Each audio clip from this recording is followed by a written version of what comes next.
안녕하세요. 매번 읽던 사연글을 직접 작성하게 되니 신기한 기분이네요. 글을 올리는 많은 분들이 그러하듯 저도 정말 견디기 힘든 시기가 있었어요. 지금 생각해도 진짜 이건 아니다 싶은 일들의 연속이었고, 지인들은 들어도 진짜 잘 빠져나왔다는 이야기를 들을 정도였으니까요. 저는 태어날 때부터 약하게 태어났어요. 어릴 때 잔병치레도 많았고 몸도 마른 데다가 연약했죠. 원래 이렇게 약한 애들이 크면 강해진다고 하지만 저는 그대로였어요. 남편을 만난 날도 힘들어서 근처 카페에 앉아있을 때였어요. 한여름 휘청거리는 제 모습에 조마조마한 마음으로 남편이 뒤를 쫓아온 거였어요. 그때 사준 음료수가 어찌나 맛있던지 저는 남편의 마음 씀씀이에 반해서 연애를 시작하게 됐어요. 그리고 결혼을 결심했을 때 저는 제 선택을 굳게 믿고 있었어요. 그렇지만 이때부터 시모의 간섭은 점점 시작되고 있었던 거예요. 결혼식 때 시모가 제게 한 딱 한마디가 뭐였는지 아세요? 바로 남편을 하늘처럼 모셔라였어요. 순진했던 저는 그럴 수도 있다고 생각했어요. 남편이 3대 독자라 오냐오냐 컸을 거라는 건 짐작 가능했으니까요. 시모의 남편 사랑도 일리 있는 거라고 생각했지만 이게 그렇게 큰 문제가 될 줄은 이때만 해도 몰랐거든요. 그렇게 결혼식을 치르고 신혼집은 남편이 시 외곽에 얻은 작은 평소의 아파트였어요. 두 사람이 살면서 더 큰 집으로 옮기면 될 거라고 생각하며 얻은 집이었지만 결혼 이후 남편이 지방 발령을 받는 바람에 의도치 않은 주말 부부가 되었어요. 솔직히 남편을 지방으로 보내고 싶지 않아서 퇴사 후 다른 직장을 알아보라고 이야기했어요. 제가 남편보다 더 잘 벌고 있으니 잠시 쉬면서 새로운 직장 알아보라고 말이죠. 경제적으로 크게 문제는 없을 거라고 생각했거든요. 그런데 남편은 제 말에 자존심이 상한 것 같더라고요. 그냥 지방으로 가겠다고 했어요. 저는 말릴 수 없어 그렇게 하기로 결정했어요. 서로 존중해주는 게 오래 갈 수 있는 비결이라고 생각했거든요. 그렇게 차로 왕복 4시간이 걸리는 지방에서 남편은 방을 얻고 저는 저희 신혼집에서 주말에만 남편과 함께 보내게 됐죠. 결국 남편의 일정 조율 실패와 지방 발령이 맞물려 저희 부부의 신혼여행도 결혼식 3개월 후로 밀려버렸어요. 남편은 자기 때문에 신혼여행을 가지 못하게 되어 미안한지 제게 동남아로 6박 7일 신혼여행을 예약했다고 하더라고요. 너무 기뻤던 저는 휴양지에 갈 생각으로 마음이 들떴어요. 여행을 위해 머리도 새로 하고 얇은 끝나시로 된 예쁜 해변용 원피스도 구매했어요. 선글라스며 옷을 다 준비하고 즐거운 마음으로 남편의 차에 올라타 공항으로 가는데 가는 내내 남편이 제 옷을 보며 핀잔을 주더라고요. 자기, 옷이 그게 뭐야? 왜 그렇게 얇게 입었어? 평소처럼 입고 오지 그냥. 우리 그냥 여행 아니고 신혼여행이잖아. 그리고 동남아로 가는 건데 뭐 어때? 어차피 더운 지역이고 가서 정말 즐겁게 놀 거거든? 예쁜 옷 입고 사진도 많이 찍어서 올릴 거야. 나 신혼여행 간다니까 사진 많이 찍어 오라고 그러더라고. 저는 즐거운 마음에 계속 제잘거렸고 남편은 제 말에도 여전히 마음에 들지 않는 얼굴이었어요. 저는 남편이 제 옷이 얇아서 걱정되는 마음에 그런 말을 하는 줄 알았거든요. 그런데 공항에 도착하고 나서야 남편의 옷 지적이 왜인지 알게 됐어요. 도착한 공항에는 제가 아는 두 분이 서 계셨어요. 캐리어까지 들고 여행을 갈 것 같은 복장을 한 시부와 시모가요. 저는 너무 당황한 나머지 남편의 팔을 끌었어요. 자기, 이게 혹시 무슨 일이야? 어머님이랑 아버님이 왜 여기 계셔? 제 말에도 남편은 아무런 대꾸를 하지 않은 채 캐리어만 밀며 부모님 앞으로 가더라고요. 저도 남편 뒤를 졸졸 쫓아갔죠. 어머님, 아버님 안녕하세요. 아유, 얘, 너 옷이 그게 뭐니? 남들 보기 민망하지도 않아? 어떻게 이게 결혼한 여자가 입을 만한 옷이니? 너 아직까지 처녀 때 생각하면 큰일 나. 넌 이제 한 사람의 아내라고. 몸가짐을 조심해야 하지 않겠어? 아무리 해외라지만 어른들도 있는데 그런 옷을. 네, 도착하면 갈아입을게요. 그런데 어머님, 아버님은 여기 어쩐 일로? 공항에 왜 왔겠니? 너희 여행 간다는 이야기 듣고 내가 얼마나 어이없었는 줄 아니? 10월은 버젓이 살아있는데 없는 취급하고 둘이서만 여행 가려고 했어. 섭섭해서 아들한테 우리도 가겠다고 한 거야. 저에게 한마디도 하지 않고 시부모를 모시고 온 남편 때문에 열이 올랐어요. 하지만 이미 엎질러진 물이잖아요. 제가 여기서 화를 낸들 분위기만 더 안 좋아지니 어쩔 수 없이 함께 가게 됐어요. 신혼여행을 시부모와 같이 간다는 건 정말 힘든 일이더군요. 몸도 그렇지만 마음이 더 힘들었어요. 결국 그날 호텔에 도착한 저는 남편과 둘이 된 방에서 대판 싸우게 됐어요. 당신 어떻게 신혼여행에 부모님을 모시고 올 수가 있어? 아니, 모시고 오면 이야기라도 나한테 해줬어야 하는 거잖아. 이렇게 막무가내로 행동하면 어떡해? 이야기하면 뭐가 달라지는 건데? 부모님 모시고 가자 했으면 네가 안 간다고 성질이나 부렸겠지. 나도 다 생각해서 이야기 안 한 거야. 그게 생각을 하고서 한 행동이라고? 신혼여행에 와이프한테 아무 말 없이 시부모님 모시고 온 게? 무슨 생각을 어떻게 하면 이렇게 신혼여행을 엉망으로 만들 수 있어? 그래서 부모님 여행비는 내가 다 부담하잖아. 대체 뭐가 그렇게 싫은 건데? 결혼하면 시댁에 잘하겠다고 한 건 다 가식이었어. 다른 방법으로도 잘할 기회 많아. 그리고 돈이 문제가 아니잖아. 신혼여행이 효도여행이 된 게 문제지. 나는 당신이랑 둘만의 시간을 보내고 싶어서 여행 온 거야. 근데 오늘 여행은 시부모님 뒤나 쫓아다니는 짐꾼의 통장 역할 뿐이잖아. 당신이랑 나 스냅 촬영도 남아있는데 그건 어쩔 건데? 단 한 번이 신혼여행을 이렇게 망친 내 기분은 조금도 생각해주지 않잖아. 엄마가 서운해하는 걸 어쩌라고. 그 자리에서 오지 마라고 할 수도 없었어. 가는 김에 부모님 모시고 가서 효도할 수도 있지. 당신이 효도하는 걸 뭐라고 하는 게 아니라고. 그 효도가 나한테 피해를 주니까 하는 말이지. 그리고 그 이상으로 나쁜 건 당신이 나한테 아무 말 하지 않았던 거야. 결국 그렇게 첫날부터 싸운 우리들의 신혼여행은 엉망진창이 됐어요. 누구보다 빛나야 할 새 신부인 저는 여행 내내 시모와 시부의 눈치를 보며 이것저것 챙기기 바빴어요. 게다가 커플 마사지는 시부모에게 양보해야 했고 뷰 좋은 맛집에서도 저는 계속되는 눈칫밥에 먹은 걸 전부 체하는 바람에 호텔에 먼저 일찍 돌아왔어요. 마치 시부모가 주인공인 리와인드 신혼여행에 들러리로 따라온 기분을 느끼고 말았죠. 말 그대로 가장 행복할 6박 7일은 지옥 그 자체였습니다. 그리고 그 7일 동안 저는 남편에게 어떻게 이 부담을 돌려줄 수 있을까 고민했어요. 그리고 좋은 생각이 떠올라 남편 몰래 엄마에게 전화를 걸었죠. 여보세요? 응, 엄마, 나야. 깨볶을 시간도 없을 텐데 무슨 전화야. 무슨 일이 있어? 별일은 있지. 다음 주 주말에 엄마랑 아빠 우리 신혼집 집들이 하러 와. 아침에 9시쯤 와서 같이 여행 가자, 당일치기로. 어때? 우리야 좋지. 근데 그럼 그날 아침 9시까지 와? 저는 거절의 내색을 비추려는 엄마의 말을 뚝 끊고 초대를 완료했어요. 그리고 신혼여행에서 돌아온 후 처음으로 맞이하는 주말이 됐죠. 남편은 금요일 저녁에 와서 아침 9시가 넘도록 자고 있었어요. 저는 부모님이 올 시간에 맞춰서 일부러 준비 다 하고 화장실에 들어가 있었죠. 그리고 벨이 울렸어요. 저는 태연하게 남편한테 소리쳤어요. 나 화장실인데 자기가 나가봐. 저는 화장실 문을 살짝 열고 남편 행동을 살폈어요. 남편은 귀찮은지 부스럭거리며 일어나서 인터폰을 확인하더니 깜짝 놀라 옷방으로 뛰어가 옷부터 입더라고요. 저는 그제야 아무렇지도 않은 표정으로 화장실 밖으로 나왔어요. 여보, 장모님 오셨어. 응, 알아. 엄마한테 집들이 겸 오시라고 했어. 오늘 두 분 모시고 당일치기 여행이라도 다녀오려고. 물론 당신도 같이 갈 거지? 뭐? 그걸 왜 이제 이야기해? 이야기하면 뭐가 달라져?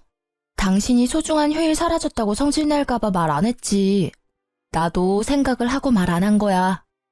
생각? 자다가 처갓집 식구 맞이하는 내 기분은 생각도 안 해? 그런 당신은 내 기분 생각해서 신혼여행 때 말도 안 하고 시부모님 모시고 왔어? 이상하네. 당신은 기분 나빠하지 않을 줄 알았는데. 좋아하잖아, 서프라이즈. 아, 너 일부러 나 당하라고 지금 이런 거지? 그럴 필요가 어딨어? 당신도 결혼하면 우리 집에 잘하겠다며. 어때? 깜짝 여행 기분 좋지? 제 말에 남편은 답을 하지 못하더라고요. 당신이 나한테 한 짓이 이런 거야. 그러니까 다음부터는 꼭 나한테 이야기를 해줘. 알았지? 결국 그날은 준비도 덜 된 남편을 데리고 여기저기 끌고 다니며 여행을 다녀왔어요. 이 일 뒤로 남편은 행사가 있을 때마다 저한테 꼬박꼬박 이야기해줬어요. 그렇지만 시모가 보여준 그 진상인 모습은 여전히 제 기억 속에 자리 잡았죠. 결혼 전에는 그렇게 점잖게 보이던 분들이 결혼 후 달라진 모습에 마음도 불편했죠. 그 이후로도 시모와 저의 사이는 그리 좋지 않았어요. 그렇게 결혼 생활은 그럭저럭, 시모와의 관계는 위태위태하게 4년이라는 시간이 흘렀어요. 그런데 남편과의 거리가 멀어서였는지 제가 몸이 약해서였는지 저희가 그렇게 바라던 아기는 깜깜무소식이었어요. 저는 자꾸만 제 약한 몸 탓인 것만 같아 힘들었고 결국 난임센터를 방문하기로 결정했는데 그 전에 정말 놀랍게도 자연 임신이 되었어요. 그리고 임신 사실을 시모가 알게 되었을 때 저는 시모의 어이없는 행동에 다시 한번 학을 뗐어요.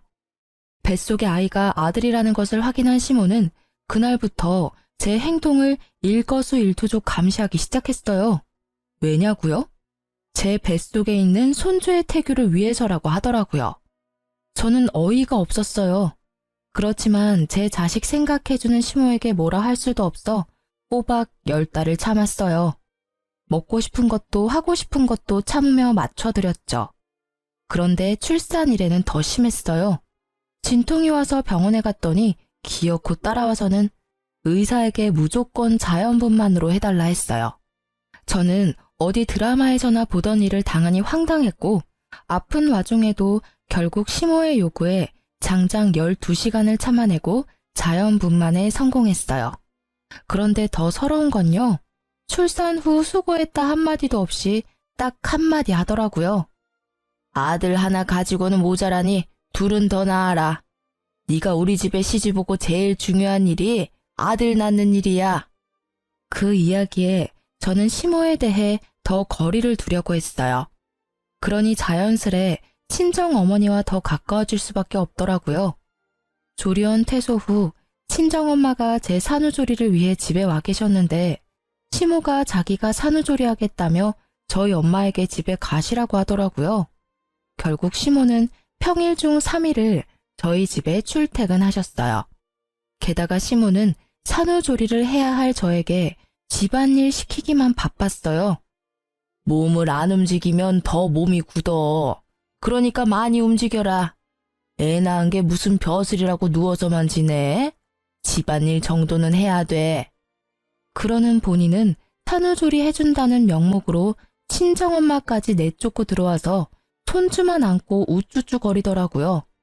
아니 그냥 우쭈쭈 하기만 하면 다행이게요.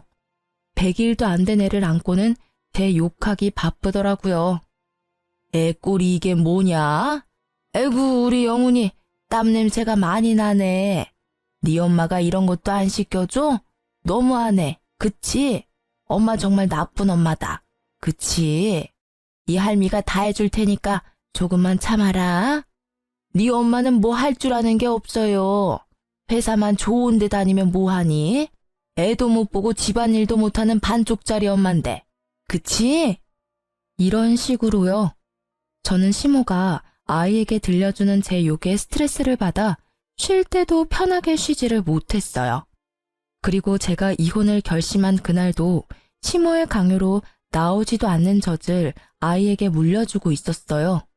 남편은 전날 친구들과 모임하고 늦게 들어와 주말 아침 9시가 넘었는데도 자빠져 자고 있더라고요. 저는 아침부터 서러운 마음에 애한테 수유를 하며 울었어요. 몸도 아직 안 풀려 아픈데 애를 안고 집안일까지 해야 하는 제 처지가 정말 억울했거든요. 그런데 시모가 주말인 이날 집에 왔더라고요. 익숙하게 현관 비번을 누르고 들어온 시모는 울고 있던 저와 결국 눈이 딱 마주쳤어요. 그러더니 급하게 뛰어와 제 품에서 젖을 먹고 있던 애를 확 뺏어가더라고요. 너 어떻게 애를 안고 울 수가 있어? 어?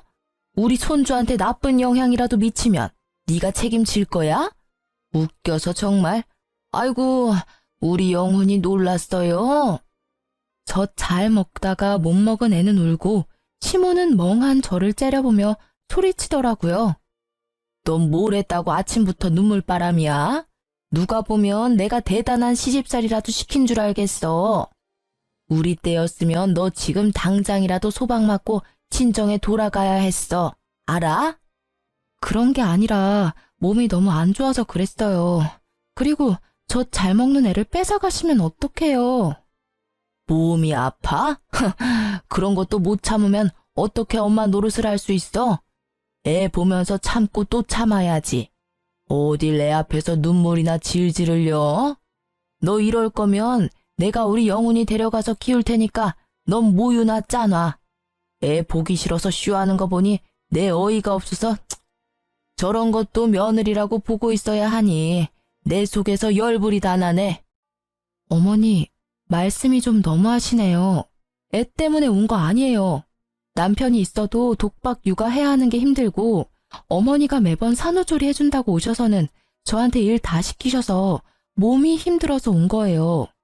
산후조리라는 말이 무슨 의미인지는 아세요? 그냥 이러실 거면 저희 친정 어머니한테 부탁할게요.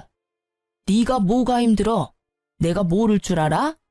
너 주말에는 우리 아들한테 일 다 시켜 먹는다며. 애 기저귀 갈고 밥도 하게 하고. 걔가 그냥 아들이니? 3대 독자야, 3대 독자. 나도 손에 물 하나 묻힌 적 없이 귀하게 키운 아들인데 네가 뭔데 내 아들을 그렇게 힘들게 해? 이럴 줄 알았으면 나 너랑 우리 아들 결혼 안 시켰어. 네 시부가 지방 가 있었으면 나는 이틀에 한 번씩 반찬 가지고 가서 밥 해놓고 왔을 거야. 그런 것도 못하는 애가 어디서 힘들다고 투정이야? 우리 아들 불쌍해서 어떡하니? 이렇게 아는 거 없고 눈치 없는 곰 같은 마누라 얻어가지고는 일하면서 밥도 제때 못 얻어먹고 일만 하고. 주말 남편이 해야 할 일을 시모가 전부 알고 있는 걸 보니 남편이 또 시모에게 시시콜콜 다 이야기한 것 같더라고요. 자기가 돈을 버는데 육아와 집안일까지 시킨다며 짜증이 나서 시모에게 하소연한 것 같았어요. 제대로 된 육아는 한 번도 해본 적이 없으면서 결국 제가 한마디 하려는데 남편이 깼더라고요. 일어나서 밖에 나온 남편이 저를 보고 딱 한마디 하더라고요. 너 또 뭐 잘못했어? 그 이야기를 듣자마자 저는 이 현장에 내 편은 없고 남의 편만 있다는 걸 깨달았어요. 그리고 이 순간 저는 이 남자와 함께 살 수 없을 것 같다는 생각이 들었어요. 이혼을 결심하고 저는 참지 않기로 했어요. 하고 싶은 말을 해야 저도 속이 조금이나마 풀리지 않겠어요? 당신, 내가 뭐 잘못했다고 말하는데 나 아침에 애 젖주면서 운 죄밖에 없어. 당신 어머님이 모유를 1년은 먹여야 된다고 강경하게 말씀하셔서 유두균열이 심해서 피부 다 갈라지는데도 애 젖 먹이다가 서러워서 울었어. 근데 그걸 보고 네가 뭐 한 게 있다고 우냐고 하시네? 이 집안에 내 몸 아픈 거 신경 써주는 사람이 하나라도 있어? 산후조리 해야 하는 시기에 시어머니 말 한마디에 집 대청소 해야 하는 내가 불쌍하지도 않니? 그리고 일하면서 애 보기 싫으면 당신이 휴직하고 애 봐. 돈은 내가 일해서 벌면 되잖아. 당신보다 더 많이 벌기도 하고. 너 지금 나 무시해? 너 돈 많이 번다고 유세 떠는 거냐고. 그럴 리가 있겠어? 난 단지 너만 힘들다고 생각하는 것 같아서 공평하게 기회를 주려는 것뿐이야. 나도 일하면서 주말에는 애 볼게. 너는 집에서 애 보고 집안일만 해. 어차피 경제적으로는 그게 더 이득인 거 당신은 잘 알잖아. 휴직은 안 할 거야. 애 보는 게 너무 힘들다고. 울면 어떻게 해야 할지 모르겠고 울음소리에 노이로제 걸릴 것 같다고.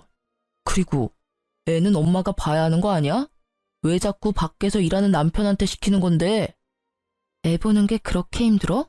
나는 그 애 울음소리 매일 들어.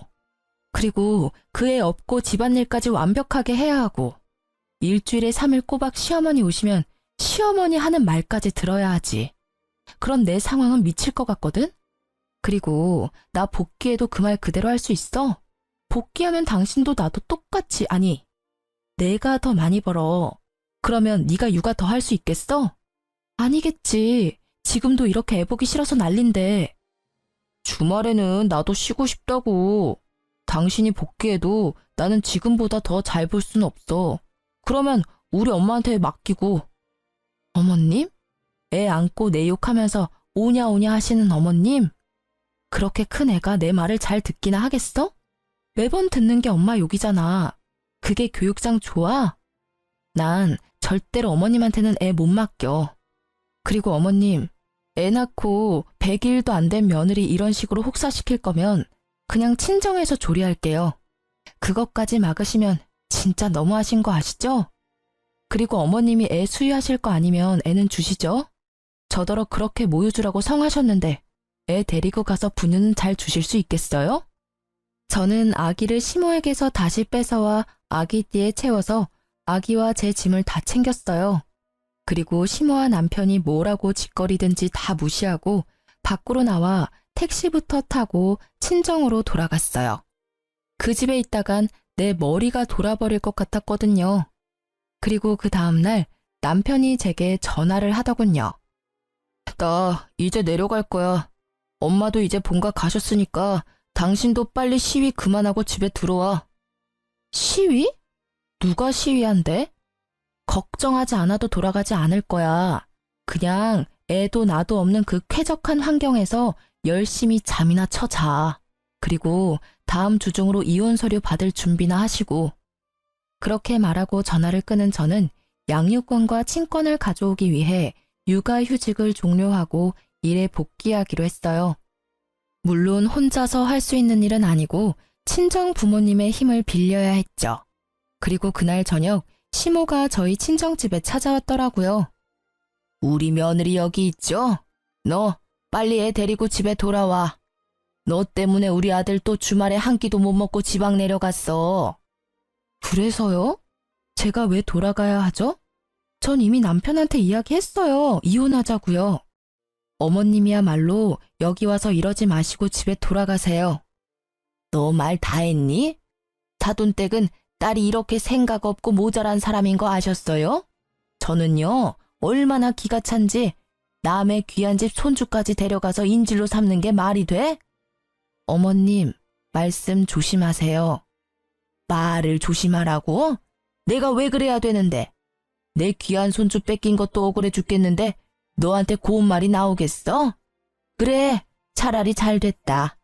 이혼하고 소송하면 우리 집으로 우리 영훈이 데리고 올 거야. 어디 4대 독자를 데려가려고? 너 산후조리 운운하더니 일부러 애 데리고 가려고 쇼한 거 아니니? 그게 아니고서야 지금은 어떻게 이렇게 멀쩡해? 그거야 친정 어머니가 다 해주시고 저는 온전히 쉬기만 하니 당연히 몸이 좋아지죠. 어머님은 산후조리 하러 오셔놓고는 일 시키기만 바쁘셨잖아요. 그리고 저희 부모님은 상식적인 분이시라 어머님의 그런 구식 시집살이는 이해 못하시거든요. 그러니까 동의를 구하듯이 제 욕은 하지 말아주세요. 그리고 한마디만 더 붙이자면 지금 하시는 말들은 저희 집 홈캠에 다 저장되고 있어요.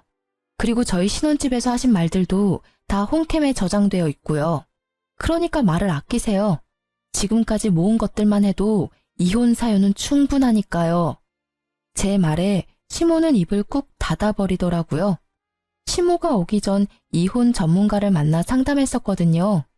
부부 갈등이 너무 심해서 정신적 충격이 크면 남편에게 청구하는 이혼 소송과는 별도로 시모에게도 위자료 청구를 할 수 있대요. 물론 증거나 정황이 정확해야 한다고 했고 저는 워낙 증거가 차고 넘쳐서 가능할 것 같다고 하더군요. 시모가 아이를 뺏기지 않으려 했지만 경제적 능력, 남편의 육아 소홀, 시모의 교육이 아이에게 좋지 못한 점 등이 복합적으로 작용해 이혼 소송은 무사히 제게 유리하게 진행됐어요. 제가 원하던 친권과 양육권도 가져왔어요. 남편과 시모에게서는 위자료를 받을 수 있었지만 양육비만큼은 남편이 제게 보내지 않더라고요. 거의 3년이 넘는 동안이나 말이죠. 그렇지만 저는 그에 대해 따로 생각이 있었기에 주지 않으면 주지 않은 대로 그냥 놔뒀어요. 물론 재촉 문자는 했었죠. 하지만 아이에 대해 별 애정이 없는 그 남자가 양육비를 줄 리는 없었죠. 4대 독자라도 본인은 귀한 줄 몰라요. 면접 교섭권을 한 번도 쓴 적 없었으니까요. 애는 다시 가지면 된다는 생각이나 하고 있을 거예요. 그저 시모나 전전긍긍일 뿐이지. 그리고 이혼 후 3년째 되는 해에 저는 이미 새로운 남자와 재혼한 지 2년이 조금 안 되는 상태였어요. 그리고 재혼한 현 남편과의 상의를 통해 제 아들을 재혼남의 호적에 넣을 수 있는 친양자 입양을 신청하기로 했어요. 제가 생각했던 게 바로 이거였어요. 신부가 3년 이상 부양의 의무를 이행하지 않거나 면접 교섭을 하지 않으면 신부의 동의 없이도 친양자로 입양이 가능하고 아이의 성과 본을 재혼 남편의 성과 본으로 바꾸는 것도 가능하다고 해요. 물론 여러 가지 여건이 맞아야겠지만 저 같은 경우는 그걸 위해 양육비를 안 줘도 참았던 거예요. 그리고 양육권을 지급하지 않은 지 3년이 될 때쯤 전 시모와 전 남편이 갑자기 제게 연락이 와서 만나자고 하더군요. 만날 생각은 들지 않았지만 법적으로 크게 문제가 될 수도 있다는 말에 만나러 갔어요. 두 사람은 눈에 쌍심지를 켜고 저를 맞이하더라고요. 저는 이 사람들이 왜 이러나 하는 생각만 들었죠. 제가 잘못한 게 없으니까요. 여기까지 나온 걸 보니 너도 제발 저려서 나온 것 같구나. 무슨 말씀 하시는지 모르겠네요. 용건만 간단히 해주시겠어요? 이 사기꾼 같은 년아. 우리가 낸 위자료 내놔, 이 나쁜 년. 너 감히 우리를 속였어? 내가 그 위자료 왜 줬는데? 당장 그거 다시 돌려놔. 아니면 고소할 거야. 파렴치한 것도 정도가 있지. 어떻게 그런 대담한 짓을 벌려놓고 우리를 속이려고 했을 수가 있어? 무슨 소리인지 알아듣게 말씀하세요. 이혼 위자료 소송은 제가 판결 내린 게 아니라 법원이 내린 거죠. 따지시려면 법원 가서 따지세요. 이래도 시침이 뗄 거야? 정말 치가 떨려서 네가 진짜 못된 년이라는 건 이미 알고 있었지만 이렇게 대담하게 우리를 속일 줄이야. 그러면서 시모가 내민 것은 몇 장의 종이였어요. 들고 상세히 읽어보니 그건 바로 전 남편의 무정자증에 관한 결과지였어요. 정자수가 현저히 부족해서 자연적으로는 임신이 많이 어렵고 정상 정자수도 적다는 내용의 검사 결과지였어요. 그걸 보니 딱 답이 나오더라고요. 이 사람들은 내가 결혼 중 외도를 해서 애를 낳았다고 생각하는 거였어요. 정말 천박하기도 하죠. 그런 생각을 어떻게 감히 할 수 있으며 최소한의 검사도 없이 바로 단정지어 말할 수 있을까요? 제 상식으로는 도무지 이해가 되지 않는 행동이었어요. 네 거짓말과 외도는 이미 들통났어. 어디서 어떤 남자를 만나서 애를 만들었는지 모르지만 그 더러운 애새끼를 내 손주라고 생각하게 만들다니. 이렇게 결과를 듣기 전까지는 몰랐지. 그래, 아무리 봐도 우리 아들과 닮은 구석이 없었어. 그때 알아봤어야 했는데. 너 일부러 위자료 받아 처먹으려고 애 낳은 거지? 당장 우리한테서 가져간 위자료 내놔. 알고 보니 전 남편도 저와 비슷한 시기에 재혼을 했는데 시모가 임신하라고 그렇게 난리치는데도 애가 안 생겨서 병원을 갔다가 무정자증 진단을 받아왔다고 하더라고요. 저는 너무 웃겼어요. 착각하고 있는 이 사람들에게 진실을 알려주기로 했어요. 물론 씨알도 먹히지 않을 걸 알지만 사실 그걸 바라는 거기도 했고요. 두 사람이 뭘 상상한지는 알겠지만 저는 정말 맹세코 바람핀 적 없어요. 그리고 이 애는 당신 애야. 그건 바뀔 일은 없어. 당신도 알잖아. 내가 얼마나 가정에 충실했는지. 거짓말하지 마. 이게 또 어디서 사람을 속이려 들어? 내 자식도 아닌 애 때문에 위자료를 얼마나 줬는지 알기나 해? 천박한 몸뚱아리 굴려서 어디서 더러운 씨앗이나 받아서 만든 애를 감히 내 아이라고 속여? 그래, 언제까지 속일 수 있을 줄 알았어? 이래서 내가 양육비를 안 준 거야. 내 새끼도 아닌데 내 돈을 왜 줘? 웃기지도 않는 말을 하는 전 남편을 보며 저는 차분하게 말했어요. 정말 그 애가 당신 애가 아니라고 생각해? 그럼 우리 애는 이제 더 이상 필요 없어? 필요 없어. 피 한 방울 안 섞인 남의 아이가 왜 필요해? 당신이 그렇게 생각하면 하늘 수 없네. 그러면 애 호적 옮기는 건 동의해 줄 수 있지? 원래 당신 동의 없이도 옮길 수 있는데 어차피 당신이 당신의 아니라고 하니 괜찮잖아. 옮겨줘도. 그러면 당신은 애 없는 거나 마찬가지고, 안 그래? 당연하지. 그건 동의해주면 내 아이는 없는 게 되니까 양육비는 안 줘도 되지? 결국 그게 목적이었더라고요. 이 나쁜 놈은. 지 자식한테 드는 돈이 아까워서 돈 한 푼을 안 준 쫌생이 같은 인간이었어요. 그건 내가 변호사랑 잘 이야기해볼게. 그리고 나중에 애 돌려달라고 하지 마. 그건 꼭 지켜줬으면 좋겠어. 어차피 돌려줄 생각도 없지만. 내 쪽에서 할 말이거든. 혹여라도 나한테 애 맡기려고 하기만 해봐. 절대로 안 받아줄 거니까. 남의 새끼를 내가 왜 키워? 저는 전 남편에게서 동의서를 받았어요. 그래, 그럼 잘 됐네. 자, 가서 서류 작성하자. 그리고 내가 한마디 하는데 그 위자료는 당신들이 잘못해서 혼인이 파탄에 이른 걸 법원이 인정했기 때문에 당신들이 나한테 지불한 거야. 애랑은 전혀 상관이 없지. 그리고 고소하고 싶으면 적어도 내가 외도를 했다는 증거를 가지고 와야 되는 거 아니야? 말로는 누가 무슨 말이든 못해. 시간 줄 테니까 내가 외도했다는 증거 가져와. 그러면서 소송이든 뭐든 다 받아줄 테니까. 뭐 지금 당장 그렇게 가도 분명 변호사도 나랑 똑같이 증거가 있어야 된다고 말할걸? 잘 찾아봐. 있다면 말이지. 그리고 전 남편이 애타게 제 외도 증거를 찾는 동안 저는 아이의 호적이 재혼한 남편 밑으로 들어가는 걸 목이 빠져라 기다리고 있었어요. 그리고 드디어 아이가 재혼 남편의 성과 본으로 바뀐 날. 저는 아이를 데리고 전 남편과 전 시모를 만나러 갔어요. 전 시모와 전 남편은 아이를 무시무시한 눈으로 쏘아보더라고요. 저는 두 사람에게 말했어요. 두 분 다 고생하시죠? 제 외도 증거 찾으려니 힘드실 거예요. 그래서 일 좀 쉽게 해드리려고요. 제 애가 다른 남자애면 소송하기 쉬울 테니 친자 검사 한번 해보세요. 애가 친자가 아니면 소송 가능하지 않겠어요? 제 말에 전 남편과 전 시모의 눈이 동그래지더라고요. 이때까지 만나자고 해도 절대 만나주지 않던 제가 아이 상피세포 채취까지 해주겠다고 하니 어안이 벙벙한 모습이었어요. 저는 두 사람이 보는 앞에서 아이 입안을 면봉으로 쓱쓱 문질러 봉투에 바로 넣어 두 사람에게 전해줬어요. 검사해봐. 어차피 더 이상 찾아볼 곳도 없잖아. 안 그래? 제 말에 그 둘은 웃으며 나가더라고요. 혹여나 위자료를 돌려받을 수 있다거나 소송에서 이겨서 돈을 받아낼 수 있을 거라는 생각을 했을지도 몰라요. 그리고 며칠 후 제 전화기에서는 불이 나기 시작했어요. 제가 전화를 받지 못하자 전 시모와 전 남편은 친정집까지 쫓아왔더라고요. 저는 친정엄마 전화에 불이 나게 친정으로 달려갔어요.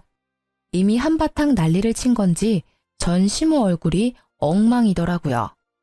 너 어떻게 이럴 수가 있어? 어떻게 천륜을 끊어먹고도 네가 무사할 줄 알아? 내 손주 우리 영훈이 내놔. 무려 4대 독자야. 그냥 손이 아니라고. 그래, 너 어떻게 내 애를 다른 사람 호적으로 옮길 수가 있어? 네가 진짜 사람이야? 두 분이 왜 여기서 이러는지 모르겠어요. 내가 분명히 당신한테 이야기했지. 우리 애 당신 애라고. 나는 외도한 적도 없다고 말했어. 그런데 당신이 뭐라고 했어? 그럴 리 없다고 증거가 있다며. 그 검사 결과지 보여줬잖아. 내가 아무리 사실을 말해도 믿지 않고 호적 정리하는데 동의해준 건 당신이야.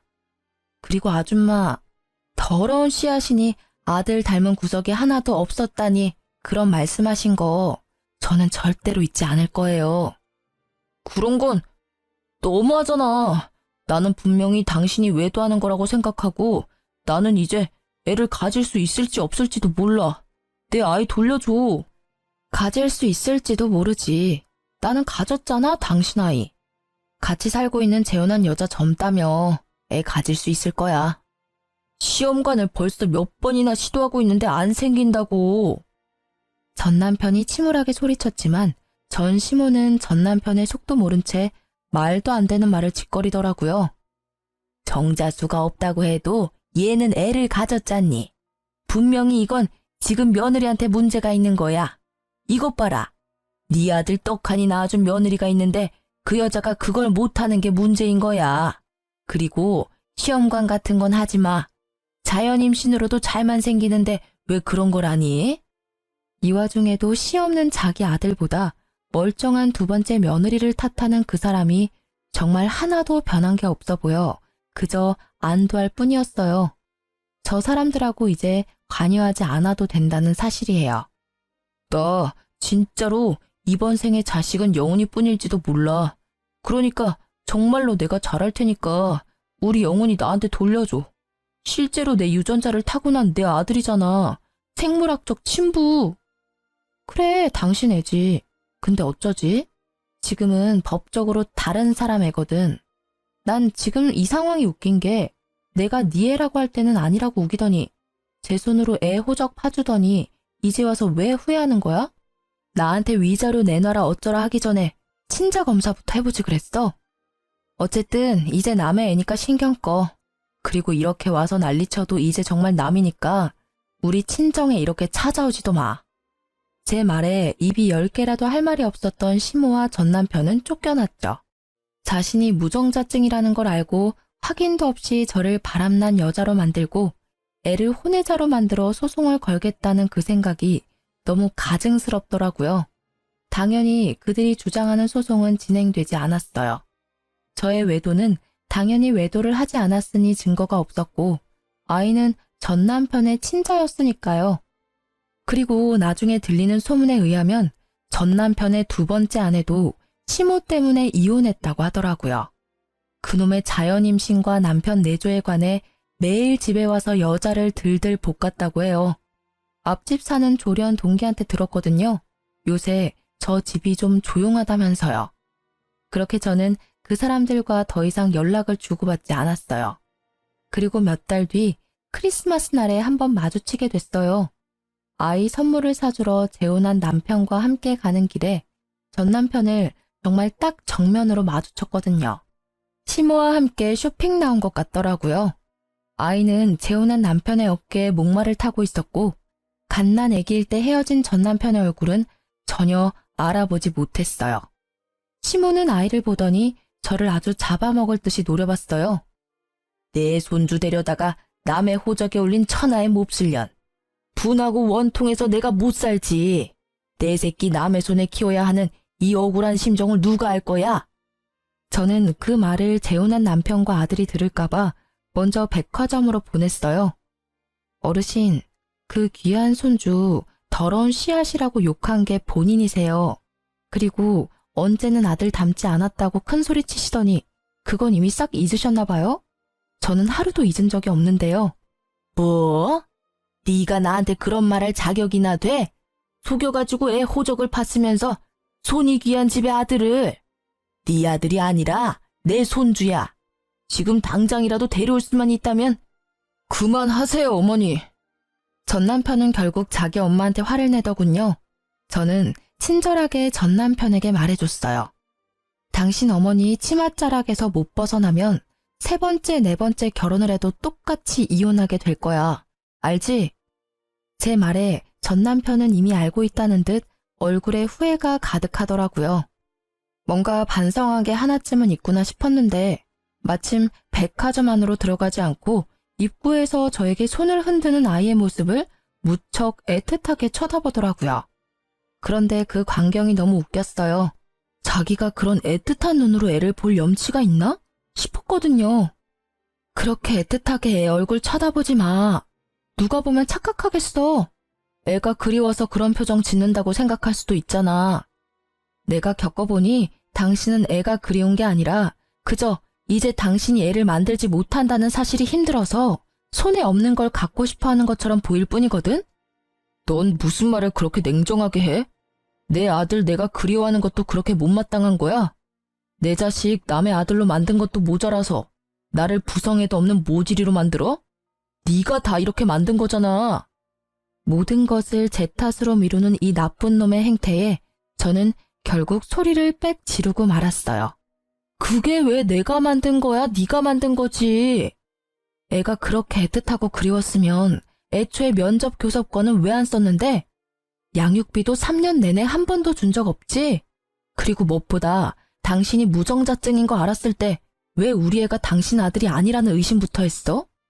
애한테 일말의 사랑이라도 있었다면 내 애가 아니라고 선언하기 전에 검사라도 해보는 게 상식 아니야? 제 말이 구구절절 다 맞는 말인지라 전 남편은 대꾸할 생각도 못하고 입을 꾹 다물더라고요. 나는 아무리 봐도 너한테 소중한 건 아들이 아닌 것 같아. 네가 제일 소중하게 생각하는 건 그냥 네 생식 능력이겠지. 제 말에 전 남편은 아픈 부분을 찔린 것 같은 표정으로 도망치듯이 떠나버리더라고요. 그렇게 헤어지고는 아직까지 만난 적은 없어요. 제 말이 틀리지 않았는지 애를 보겠다는 연락도 전혀 없더라고요. 뭐 그게 저한테는 더 도움이 되는 일이니까 그냥 그렇게 놔뒀어요. 저는 이혼 후 1년 만에 재혼해서 잘 살고 있어요. 애도 이제 재혼한 남편 밑으로 들어가서 더 안정적으로 살아요. 재혼 후에 아들 밑으로 딸을 하나 낳았고요. 남편과 아들은 딸을 두고 서로 돌보겠다며 다툴 정도로 사이가 좋아졌어요. 아들은 의외로 성격이 전 남편보다는 현재 남편을 더 닮아 마음이 좀 놓이기도 해요. 지금 남편은 부모님이 모두 일찍 돌아가셔서 시댁 식구는 남편의 형제 자매들 뿐이에요. 솔직하게 말해서 그런 점 때문에 재혼을 결심한 것도 있어요. 그만큼 저에게 시댁 시부모라는 존재는 트라우마에 가까웠거든요. 그래도 지금은 많이 좋아졌지만 그 짧은 시간 동안에 시집살이로 트라우마가 생긴 걸 보면 말하지 못한 소소한 감정의 골들이 엄청났다는 걸 실감해요. 저희 어머니가 결혼을 하려면 그 집안의 어른을 보면 된다는 말을 했었거든요. 솔직히 첫 결혼 때는 전 남편과의 애정이 너무 깊었기에 그런 걸 무시하고 결혼을 결정한 부분도 있어요. 이혼을 할 때가 되어서야 어머니가 한 그 말이 떠오르더라고요. 만약 그때로 되돌아간다면 절대로 그 결혼을 하지 않았을 거예요. 작성하다 보니 엄청 긴 글이 되었네요. 저도 글을 쓰면서 다시 그때의 일들을 되돌려봤는데 진짜 빨리 빠져나온 게 다행이라는 생각이 드네요. 결혼은 가족 간의 결합이라고 하잖아요. 남편과 아무리 잘 맞아도 시댁과 맞지 않으면 그건 그거대로 힘든 결혼 생활이 될 수밖에 없어요. 제가 겪은 일련의 일들이 저처럼 고민하고 힘들어하는 분들에게 좋은 위로의 글이 되었으면 좋겠네요. 다들 힘내시고 글 읽어주셔서 감사해요.